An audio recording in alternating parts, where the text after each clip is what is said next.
കൂട്ടുകാർക്ക് നമസ്കാരം. സീരിയൽ മാന്യ വെറൈറ്റി സ്റ്റോറീസിന്റെ ഏറ്റവും പുതിയൊരു വീഡിയോയിലേക്ക് എല്ലാവർക്കും സ്വാഗതം. അപ്പം ഞാൻ എത്തിയിരിക്കുന്നത് ചെമ്പനീർ പൂവ് സീരിയലിന്റെ നാളത്തെ സൂപ്പർ ഹിറ്റ് വിശേഷമൊക്കെ ആയിട്ടാണ്. നേരെ നമുക്ക് ആ കഥയിലേക്ക് പോയാലോ. അങ്ങനെതാ നമ്മുടെ സച്ചിയും രേവതിയും കൂടി അമ്പല നടയിൽ വെച്ച് വരെ സ്റ്റണ്ട് പിടിക്കുകയാണ്.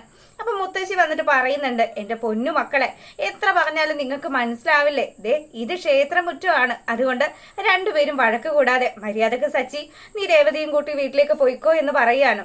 ഇപ്പൊ രേവതി ആണെങ്കിലോ, വേണ്ട അച്ഛമ്മ, ഇനി ശരിയാവില്ല, ഈ മനുഷ്യനെ ഞാനൊന്ന് തിരക്കിയെന്നും പറഞ്ഞാണ് അങ്ങേര് ഇത്ര കണ്ട് ഒച്ച ഉണ്ടാക്കിയത്, ഇനി ഞാൻ ഇങ്ങനെ കൂടെ നിൽക്കുന്നില്ല. അപ്പം സച്ചി ആണെങ്കിലോ അതിനെടുത്തുത്തരം പോലെ ഇങ്ങനെ പറഞ്ഞുകൊണ്ടിരിക്കുകയാണ്. എൻ്റെ പൊന്നോ, ദേ നേരെ അങ്ങ് പോയിക്കോ, നിന്റെ വീട്ടിലേക്ക് പോയിക്കോ, ഇനി ഇങ്ങോട്ട് മടങ്ങിയേ വരണ്ടെന്നും പറഞ്ഞ് സച്ചി അവളെ അവിടെ പാട്ടിന് വിടുമ്പോഴത്തേക്കിനും രണ്ട് ഡയറക്ഷനിൽ തെറ്റിപ്പിരിയാണ്.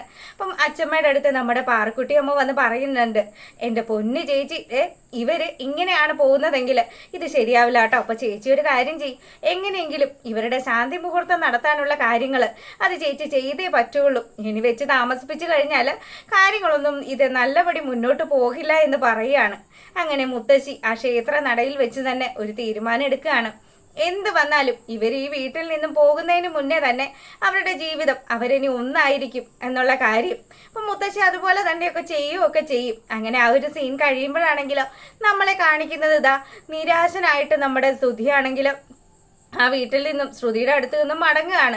അവൻ പോയി കഴിഞ്ഞപ്പോഴത്തേക്കിനും ആ മേഡത്തിന്റെ ഒരു അസിസ്റ്റന്റ് ഉണ്ടല്ലോ, പുള്ളിക്കാരൻ അങ്ങോട്ട് വരികയാണ്. വന്ന പാടെ തന്നെ ശ്രുതിയോട്, അതെ, എത്ര കാലം നിനക്ക് ആൾക്കാരെ പറ്റിച്ച് ജീവിക്കാൻ പറ്റും, നീയും ശ്രുതിയും തമ്മിലുള്ള വിവാഹം കഴിഞ്ഞു എന്നല്ലേ പറഞ്ഞത്, പക്ഷെ നീ പറഞ്ഞത് മുഴുവനും പച്ച കള്ളത്തരമാണ് എന്നുള്ള കാര്യം എനിക്ക് മനസ്സിലായി. ഞാനും അതുപോലെ തന്നെ മേഡവും ഒക്കെ കാര്യങ്ങൾ മനസ്സിലാക്കി. എത്ര കാലമാണ് ശ്രുതി നാട്ടുകാരെ പറ്റിച്ച് ജീവിക്കുക എന്നുള്ള കാര്യമൊക്കെ ശ്രുതിയോട് ചോദിക്കുമ്പോഴത്തേക്കിനും ശ്രുതിയാണെങ്കിലോ, എൻ്റെ പൊന്നോ, നിങ്ങൾ ദയവ് ചെയ്ത് ചതിക്കരുത്, എൻ്റെ കല്യാണം ഉറപ്പിച്ചു വെച്ചിട്ടേ ഉള്ളൂ, നിങ്ങൾ ദയവ് ചെയ്ത് കാര്യങ്ങളൊന്നും വഷളാക്കരുതെന്ന് പറയുമ്പം പുള്ളിക്കാരനാണെങ്കിലോ അവസരം മുതലാക്കുകയാണ്. പുള്ളിയുടെ മനസ്സിലുള്ള ആഗ്രഹങ്ങൾ ശ്രുതിയോട് തുറന്നു പറയുകയാണ്. ഇപ്പൊ ശ്രുതിയാണെങ്കിലോ അങ്ങനെയൊന്നും നടക്കുന്ന ഒരാളെ അല്ല, കാര്യം കുറച്ച് തരികിട സ്വഭാവമൊക്കെ ഉണ്ടെങ്കിലും ആള് പക്ക ഡീസന്റ് തന്നെയാണ്. ഇപ്പം ഈ കാര്യങ്ങളൊക്കെ ഇങ്ങനെ ഇയാൾ പറഞ്ഞു വരുമ്പോഴത്തേക്കിനും അവൾക്ക് നല്ല രീതിയിൽ ദേഷ്യമൊക്കെ വരുന്നുണ്ട്. പക്ഷെ ഇവനെ ഇപ്പം ആട്ടി ഓടിക്കാനും പറ്റാത്ത ഒരു സിറ്റുവേഷനിലാണ്. ഭാഗ്യത്തിന് ശ്രുതിയുടെ കൂട്ടുകാരി അങ്ങോട്ട് വന്നത് കൊണ്ട് തന്നെ അവള് തൽക്കാലത്തേക്ക് രക്ഷപ്പെടുക. അങ്ങനെ ആ ഒരു സീനൊക്കെ കഴിയുമ്പം നമ്മുടെ ശ്രുതിയാണെങ്കിൽ വലിയ സങ്കടത്തിലായി. അങ്ങനെ ആലോചിച്ചിരിക്കുമ്പോഴത്തേക്കിനും ഇനിയിപ്പം ഇവനെതിരെ എന്തെങ്കിലും ചെയ്യണമല്ലോ. കാര്യങ്ങളൊക്കെ ചന്ദ്രമതിയും വീട്ടുകാരും ഒക്കെ അറിഞ്ഞു കഴിഞ്ഞാൽ പിന്നെ തീർന്നു. അങ്ങനെ അവൾ ആ ചിന്തയും കാര്യങ്ങളും ഒക്കെ ആയിട്ട് പോകുമ്പോൾ നമ്മളെ കാണിക്കുന്നത് നമ്മുടെ രവി അച്ഛമ്മയുടെ വീട്ടിലേക്ക് പുറപ്പെടുകയാണ്. അപ്പൊ ചന്ദ്രയോട് ചോദിക്കുന്നുണ്ട്, ചന്ദ്രൻ, ഞാൻ വീട്ടിലേക്ക് പോവാ, അമ്മയെ കാണാൻ നിനക്ക് താല്പര്യമൊന്നും ഇല്ലല്ലോ, എന്തായാലും അവരെന്റെ അമ്മയാണല്ലോ, അതുമല്ല സച്ചിയെ കണ്ടിട്ട് 2-3 ദിവസമായി, എനിക്ക് അവനെയും അതുപോലെ രേവതി മോളെയും അമ്മയും ഒക്കെ ഒന്ന് കാണണം, ഞാൻ പോവുകയാണെന്നും പറഞ്ഞു പുള്ളിക്കാരൻ അവിടുന്ന് പോരുകയാണ്. അങ്ങനെ വീട്ടിലെത്തിയതും അമ്മയാണെങ്കിലോ, മോനെ രവി, നിനക്ക് സുഖമാണോടാന്നൊക്കെ ചോദിച്ച് നമ്മുടെ രവിയോട് വർത്താനമൊക്കെ പറയുമ്പോഴത്തേക്കിനും രവി പറയുന്നുണ്ട്, അതെ അമ്മ, എനിക്ക് സുഖം തന്നെയാണ്. അല്ലമ്മ, എവിടെ എൻ്റെ പുന്നാര മോളെവിടെയെന്ന് ചോദിക്കുമ്പോൾ രേവതി ആണെങ്കിലോ കിച്ചണിൽ കുറച്ച് പരിപാടിയൊക്കെ ആയിട്ട് തിരക്കിലാണ്. അപ്പൊ പെട്ടെന്ന് തന്നെ സച്ചി, ഇപ്പൊ കൊള്ളാം, വന്ന് മരുമോളെ മാത്രമേ തിരക്കുള്ളൂ, എന്നെ അന്വേഷണമൊന്നും ഇല്ല അല്ലേ എന്നൊക്കെ പറഞ്ഞ് ഇങ്ങനെ സംസാരിക്കുമ്പോഴത്തേക്കിനും രവി പറയുന്നുണ്ട്, അതെ മോനെ, നീ എന്തായാലും ഈ ഇട്ടാവട്ടം വിട്ട് എങ്ങോട്ടും പോവില്ലല്ലോ, എനിക്ക് അന്വേഷിക്കേണ്ടത് എൻ്റെ മോളെ തന്നെയാണ്, അവളാണ് നാളെ എനിക്കൊരു ഗ്ലാസ് വെള്ളം തരേണ്ടത് എന്നുള്ള കാര്യമൊക്കെ പുള്ളിക്കാരനും പറയുകയാണ്. അങ്ങനെ അച്ചമ്മയും മോനും കൊച്ചുമോളും ഒക്കെ കൂടെ വളരെ ഹാപ്പി ആയിട്ട് നിൽക്കുമ്പം അച്ചമ്മ ചോദിക്കുന്നുണ്ട്, അല്ലട രവി, നിന്റെ ഭാര്യയ്ക്ക് എന്താണ് എന്നെ കാണണമെന്നുള്ള മോഹമൊന്നും ഇല്ലേ? എൻ്റെ അമ്മ, എന്തിനാണ്, നമുക്ക് കുറച്ച് സമാധാനമല്ലേ വേണ്ടത്, അമ്മ ഒരു കാര്യം കണ്ടതല്ലേ, ഞാൻ സച്ചിയുടെ ഫോണിലേക്ക് ഇട്ടായിരുന്നു ചന്ദ്രയുടെ ഒരു ഫോട്ടോ, എൻ്റെ പൊന്നുമോനെ അമ്മ അത് കണ്ടായിരുന്നു, അതെന്തായിരുന്നു ആ സംഭവിച്ചത്? എൻ്റെ അമ്മ ഒന്നും പറയണ്ട, സുധിയും ഒരു പെണ്ണും തമ്മിലുള്ള കല്യാണമൊക്കെ ചന്ദ്ര തന്നെ മുൻകൈ എടുത്ത് ഒപ്പിച്ചു വെച്ചിട്ടുണ്ട്. ആ പെങ്കൊച്ചാണെങ്കിൽ ഒരു ബ്യൂട്ടീഷ്യനുമാണ്, അവള് ചെയ്തു വെച്ച പണിയാ. എന്തായാലും ചന്ദ്രമതിക്ക് ആ കുട്ടിയെ നന്നായിട്ട് അങ്ങ് ബോധിച്ചു. അച്ചമ്മ ചോദിക്കുന്നുണ്ട്, അല്ല മോനെ, നന്നായിട്ടൊക്കെ അന്വേഷിച്ചിട്ട് തന്നെയാണോ? ഒരു ചതിവ് പറ്റിയതല്ലേ, ഇനി ഒരു ചതിവ് കൂടി വന്നു കഴിഞ്ഞാൽ അത് താങ്ങാൻ പറ്റൂടാന്ന് ചോദിക്കുകയാണ്. അമ്മേ, ചന്ദ്ര എല്ലാ കാര്യങ്ങളും മുൻകൈ എടുത്ത് നടത്താമെന്നാ പറഞ്ഞേക്കുന്നത്, പിന്നെ പഴയ കല്യാണം നടത്താൻ നോക്കിയതുപോലെ അത്ര കണ്ട് ആർഭാടമൊന്നും ആക്കിയല്ല. ഒരു ക്ഷേത്രത്തിൽ വെച്ച് താലികെട്ട്, അതൊക്കെ തന്നെ പരിപാടി എന്നുള്ള കാര്യങ്ങൾ പുള്ളിക്കാരൻ ഇങ്ങനെ പറയാണ്. അപ്പൊ സച്ചി ആണെങ്കിലോ, എന്നാ നിങ്ങൾ സംസാരിച്ചിരിക്കെ, ഞാനേ ഇപ്പം വരാമെന്നും പറഞ്ഞ് പുള്ളിക്കാരൻ പുറത്തേക്ക് ഇറങ്ങുകയാണ്. ഈ സമയം തന്നെ നമ്മുടെ സച്ചിയുടെ ഫോണിലേക്ക് ഒരു കോള് വരികയാണ്. കൂട്ടുകാരന് വണ്ടി കൊടുത്തിട്ടാണല്ലോ സച്ചി പോന്നിരിക്കുന്നത്. അപ്പൊ കൂട്ടുകാരനാണ് വിളിച്ചത്.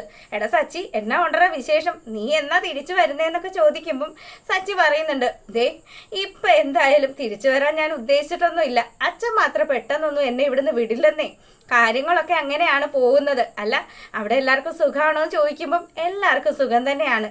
ദാ ഇവിടെ അച്ഛൻ എത്തിയിട്ടുണ്ട്, അതുപോലെ അച്ഛമ്മയും ഉണ്ട്. അങ്ങനെ ആ വീട്ടിലുള്ള ആൾക്കാരെ ഒക്കെ പറയുമ്പോഴും രേവതിയുടെ കാര്യം ഒരു അക്ഷരം പോലും ഇവൻ മിണ്ടുന്നില്ല. അവൻ മിണ്ടാതെ നിൽക്കുമ്പോഴത്തേക്കിനും പെട്ടെന്ന് തന്നെ കൂട്ടുകാരൻ ചോദിക്കുന്നുണ്ട്, അല്ലടാ നിന്റെ ഭാര്യ എന്തെടുക്കുന്നു, അവളവിടെ ഇല്ലേന്ന് ചോദിക്കുകയാണ്.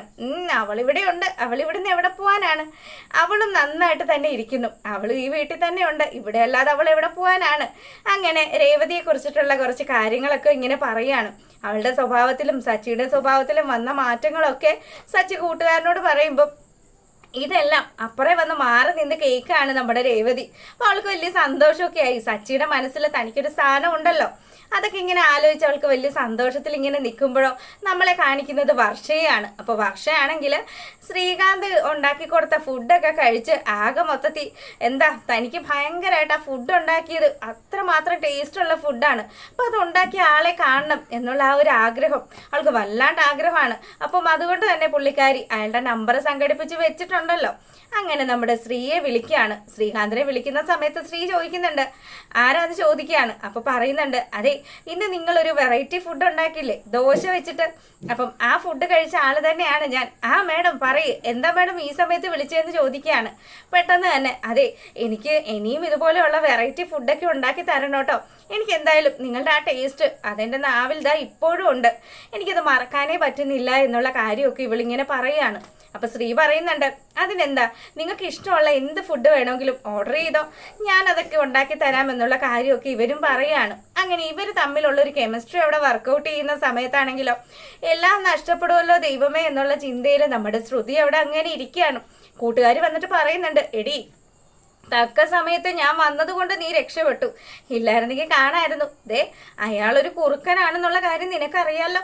ഇനിയിപ്പോൾ അയാൾ ഇതൊക്കെ പറഞ്ഞ് നിന്നെ ബ്ലാക്ക് മെയിൽ ചെയ്ത് ഏതെങ്കിലും രീതിയിൽ അയാൾ കാര്യം സാധിക്കുമോ? അപ്പം ഇങ്ങനെയൊക്കെ പറയുമ്പോൾ ശ്രുതിക്ക് ഭയങ്കരമായിട്ട് പേടിയായി. ഇനി എങ്ങനെയെങ്കിലും ശ്രുതിയോടുള്ള കാര്യങ്ങളൊക്കെ പറയണം. ഇയാൾ സത്യങ്ങൾ അറിഞ്ഞു എന്ന് വിചാരിച്ച് ഇപ്പം നമുക്ക് ശ്രുതിയോട് പറയാതിരിക്കാൻ പറ്റത്തില്ലല്ലോ, എന്നാണെങ്കിലും അവരറിയേണ്ടതല്ലേ എന്ന് പറയുകയാണ്. അപ്പം അങ്ങനെയുള്ള കാര്യങ്ങളൊക്കെയാണ് നാളത്തെ വിശേഷത്തിൽ വരുന്നത്. എല്ലാവരും കാണുക, സപ്പോർട്ട് ചെയ്യുക. പിന്നെ ആദ്യമായിട്ട് കാണുന്ന ആൾക്കാരാണെങ്കിൽ ഇഷ്ടപ്പെട്ടാൽ സബ്സ്ക്രൈബ് ചെയ്യാൻ മറക്കരുത് കേട്ടോ. എല്ലാവർക്കും നല്ലൊരു രാത്രിയൊക്കെ ആശംസിച്ചുകൊണ്ട് വീഡിയോ വൈൻഡപ്പ് ചെയ്യാണ്. താങ്ക്